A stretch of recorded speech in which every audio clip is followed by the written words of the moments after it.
श्रीमान वेंकटनाथार्य कवितार्के केसरी वेदांताचार्यवर्यो मे सन्निधत्तां सदाहृति रामानुजदयापात्रं ज्ञानवैराग्यभूषणं श्रीमद्वेंकटनाथार्यं वन्दे वेदान्तदेशिकं लक्ष्मीनाथसमारम्भां नाथयामनमध्यमाम् अस्मदाचार्यपर्यन्तां वन्दे गुरुपरम्परां यो नित्यमच्युतपदाम्बुजयुग्मरुक्मव्यामोगतस्सतितराणाय मेने अस्मद्गुरोर्भगवतोस्य दयैकसिन्धोः ராமானுஜஸ்ய சரணௌ சரணம் பிரபத்ய. சுவாமி தேசிகனுடைய ஸ்ரீ யதிராஜ சப்ததியில் இன்றைய ஸ்லோக அர்த்த அனுசந்தானம் 55வது ஸ்லோகம். ஸ்ரீ பாஷ்யகாருடைய ஸ்ரீ சூக்திகளில், அவருடைய நூல்களில் குற்றம் கூறுபவர் பெறும் கதி, அதில் குற்றம் காண்பவர்கள் அடையும் கதி, அவர்கள் அந்தோகதி, அதை பற்றி தெரிவிக்கிறார் இந்த ஸ்லோகத்தில். ஸ்ருதி ஸ்ரேணி சூடா பத பகுமதே லக்ஷ்மணமதே ஸ்வபக்ஷாஸ்தான் தோஷான் விததமதிராரோபயதி யஹ ஸ்வஹஸ்தே நோக்ஷிப்தை சகலு நிஜ காத்ரேஷு பகுளம் கலர்பிர்ஜம்பாலைர்ககனதலமாலிம்பதி ஜடஹ. ஸ்ருதிஸ்ரேணி சூடாபதபகுமதே லக்ஷ்மணமதே ஸ்வபக்ஷஸ்தான் தோஷான் விததமதிரோபயதி யஹ விததமதிராரோபயதி யஹ ஸ்வஹஸ்தே நோக்ஷிப்தை சகலு நிஜ காத்ரேஷு பகுளம் கலத்பிர்ஜம்பாலைர்ககனதலமாலிம்பதி ஜடஹ. இந்த ஸ்லோகத்தில் சுவாமி தெரிவிப்பது, அவர் ஸ்ரீசுக்தியில் குற்றம் காண்பவருடைய கதி என்ன ஆகும் என்று. உபனிஷத்தின் வாக்கியங்களை ஒன்றுக்கொன்று முரண்படாமல் எல்லாவற்றையும் ஒருமுகமாக்கி உண்மையான அர்த்தங்களையே மிக விரிவாய், தெளிவாய், எளிமையாய் தம் ஸ்ரீசுக்திகளால் வெளியிட்டவர் ஸ்ரீபாஷ்யகாரர் ஒருவரே. அதனால் உபனிஷத்துக்கள் தங்களை தோன்றியவாறு பொருள் கொண்டு சிதைக்கும், கஷ்டப்படுத்தும், துன்பப்படுத்தும் பிற மதத்தினரிடமிருந்து தம்மை காத்த ஸ்ரீ பாஷ்யகாரரின் சித்தாந்தத்தில் மிகுந்த மதிப்பு கொண்டுள்ளன. உபனிஷத்துக்கள் மதிப்பு கொண்டுள்ளன.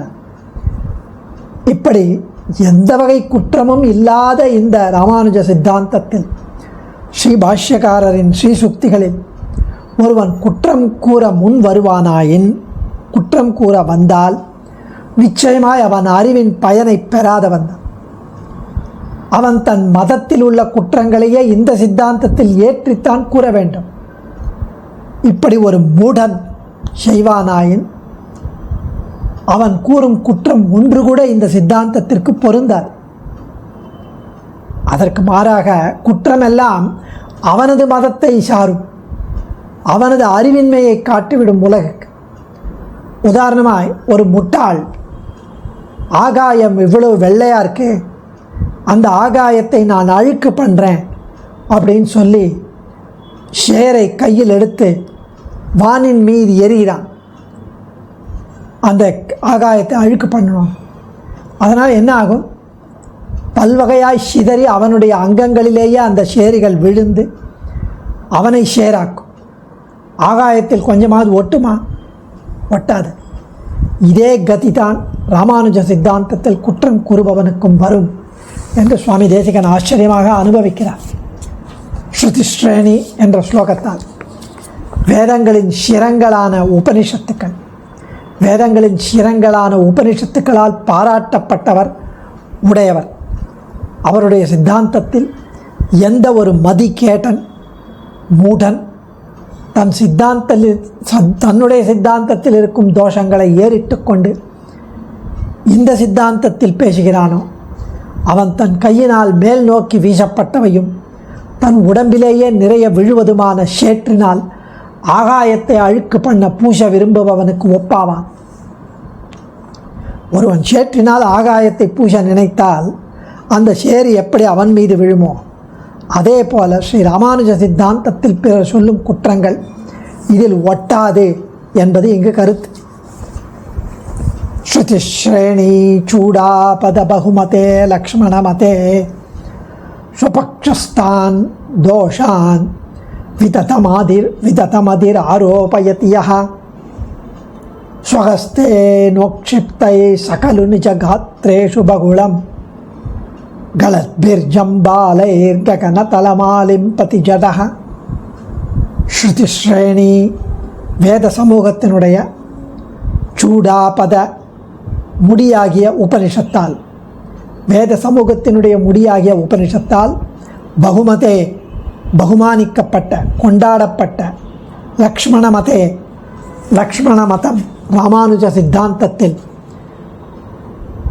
விததமதி பயனற்ற அறிவை உடைய விததமதி பயனற்ற அறிவை உடைய யஹா எவன் ஸ்வபக்ஷஸ்தான் தன் மதத்தில் உள்ள தோஷான் குற்றங்களை ஆரோபயத்தி ஏற்றி கூறுகிறானோ.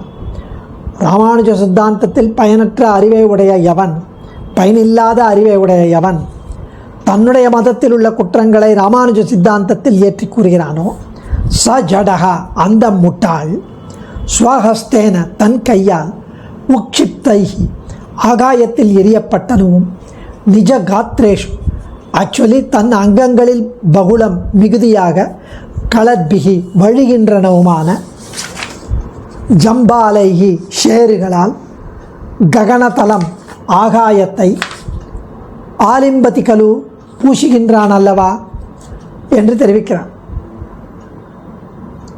வேதம் முழுமைக்கும் பிராமாண்யத்தை ஒப்புக்கொண்டு அவைகளுக்கு உண்மையான பொருள் கூறியவர் ராமானுஜர் தான். ஆகையால் வேதங்கள் இவரது சித்தாந்தத்தில் பெருமதிப்பு கொண்டுள்ளன. ஆகையால் இவர் மதத்தில் குற்றம் கூறுவது என்பது முடியாதது ஒன்று, நடக்காது. குறித்தான் ஆக வேண்டும் என்ற ஒரு ஆக்ரோஷத்தால், ஒரு பொறாமையால் ஒரு முட்டாள் குற்றம் கூறினால் அவன் மதத்தில் உள்ள குற்றத்தைத்தான் இதன் மேலே கூற வேண்டியிருக்கும். அந்த குற்றம் இந்த மதத்திற்கு சிறிதும் பொருந்தாது. அவன் மதத்தையே அது சேரும். இதற்கு ஒரு உதாரணம் சுவாமி அழகாக தெரிவிக்கிறார். ஆகாயத்தில் சேறு பூசுகிறேன் என்று கூறிக்கொண்டு செய்ய முடியாததை முடியும் என்று எண்ணி ஒருவன் சேற்றை ஆகாயத்தில் எரிந்தால் அது ஆகாயத்தில் சிறிதும் படாது. மாறாக ஒன்றுக்கு பலவாறாக இவன் அங்கங்கள் முழுவதும் விழும். இந்த நிலைதான் குற்றம் கூறுபவனுக்கும் வரும் என்கிறார் சுவாமி.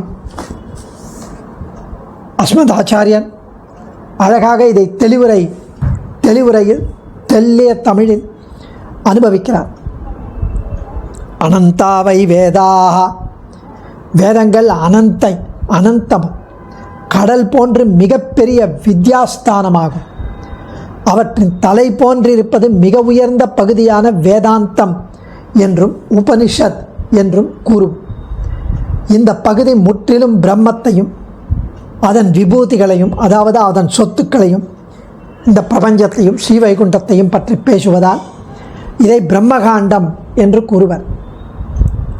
உபனிஷத்துக்களுள்ள எல்லா வாக்கியங்களும் உண்மைதான், முக்கியமானவைதான் என்னும் அடிப்படையில் ராமானுஜரின் விசிஷ்டாத்வைத்தம் எழுந்தது. இது வேத மாதாவின், அதாவது உபனிஷத்துக்களின் போற்றுதலுக்கு, மதிப்பிற்கு, பகுமானத்திற்கு உரியது என்றும் கூறலாம்.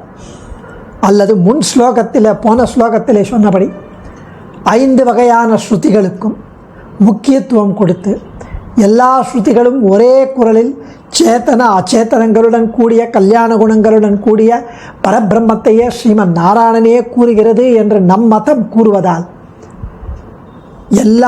எல்லா உபனிஷத்துக்களும் இதை போற்றுகின்றன.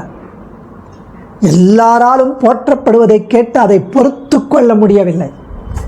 அப்படி பொறுத்து கொள்ள முடியாத பொறாமை பிடித்த மனம் இல்லாதவர்கள், பொறாமை பிடித்த மனம் உள்ளவர்கள், பொறுத்து கொள்ள மனம் இல்லாதவர்கள், பிற மதவாதிகள் தங்கள் மதத்தில் இருக்கிற தோஷங்களை எல்லாம் உடையவர் மதத்தில் இருப்பதாக கூறி தங்களுடைய அறிவின்மையை காட்டுகிறார்கள், அறிவில்லாத தன்மையை வெளிக்காட்டுகிறார்கள். அந்தோ பரிதாபம். ஸ்வஹஸ்தேன உக்ஷிப்தைகி சகலு நிஜகாத்ரேஷு பகுளம் கலத்பிகி ஜம்பாலைகி ககனதலம் ஆலிம்பதி ஜடகா. இவர்களுடைய செய்கை எப்படி இருக்குன்னா, முட்டாளான ஒருவன் வானத்தை அண்ணாந்து பார்த்தான். கீழே குளக்கரை.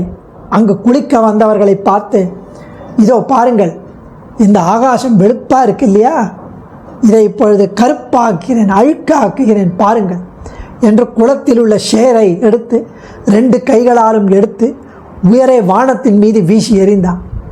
பல தடவை ஷேற்றை வாரி வாரி இறைத்தான். மேலே சென்ற ஷேரு பல்வகையாக சிதறி இவன் தலையிலும் உடலிலும் கைகளிலும் கால்களிலும் விழுந்து இவனைத்தான் அசுத்தப்படுத்துகிறதே தவிர எங்கேயாவது வானத்தை அழுக்காக்குமோ?